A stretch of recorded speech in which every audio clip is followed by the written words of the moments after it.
Hi guys, welcome back to this series on markets and market failure. Lesson 11 is all about indirect taxes and subsidies. So what we have learnt from previous lessons is that the free market leads to market failure. There is an inefficient allocation of scarce resources, and this creates a deadweight loss to society in the form of externalities, public and private goods, demerit and merit goods, and of course monopoly. The government can intervene and try to correct or reduce these market inequalities, introducing indirect taxes, subsidies, maximum or minimum prices, buffer stocks, and pollution permits. Intervention may not always be successful, and there may be government failure. We will look at this in closer detail over the next few lessons. Their aim is to increase efficiency with the allocation of resources and improve the performance of the UK economy. Indirect taxes are usually levied on goods and services. Reason they are called indirect is that consumers pass the tax on to suppliers who then pay this to the government. In contrast, direct taxes are paid straight to HMRC by individuals.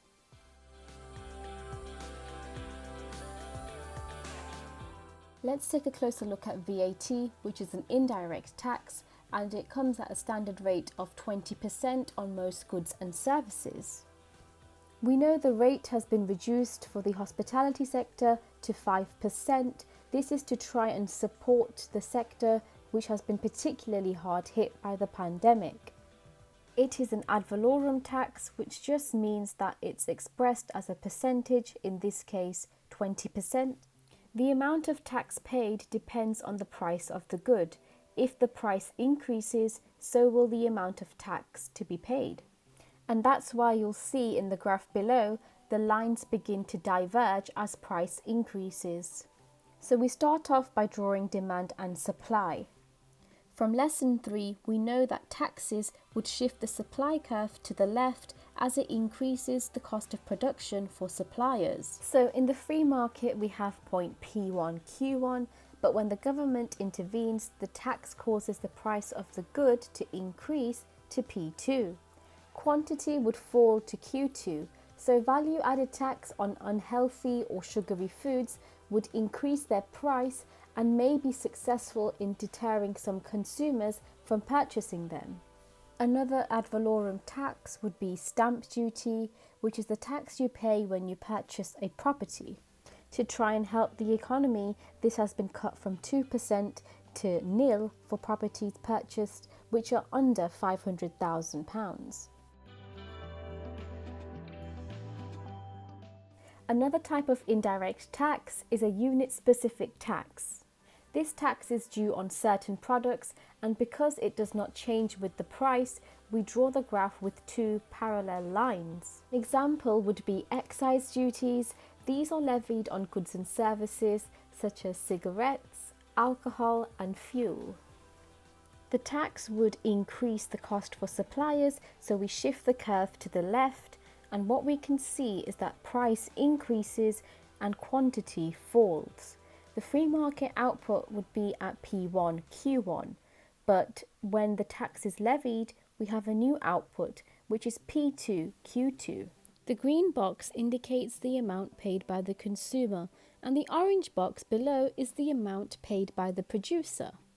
Together, they form the total amount of tax, which is passed on to HMRC. With indirect taxes, the suppliers may be able to pass the cost on of the tax to the consumer, but how much depends on the price elasticity of demand. Let's take a quick look at two examples, one in which demand is inelastic and the other in which demand is elastic. When demand is inelastic, it means it is less responsive to a change in price, so the curve is slightly steeper in comparison to an elastic demand curve on the second diagram. So when demand is inelastic, suppliers are able to pass on most of the tax onto consumers. And when demand is more responsive to a change in price, the producer ends up paying most of the tax. We can also see that there is a greater fall in the quantity demanded when demand is elastic. which makes sense because demand is more responsive to a change in price. An alternative to indirect taxes are subsidies. If the government wants to increase the supply of a particular good or service and help lower its price, they could subsidize the good. This may be to subsidize goods which generate positive externalities. We can show this on the graph below. The free market output would be at P1, Q1. After the government subsidy, because this reduces cost for suppliers, the supply curve would shift to the right, reducing prices for consumers and increasing supply to point Q2. The green box is the amount of the total subsidy, and point P2 is the price the consumer pays, but the supplier actually receives price point 3.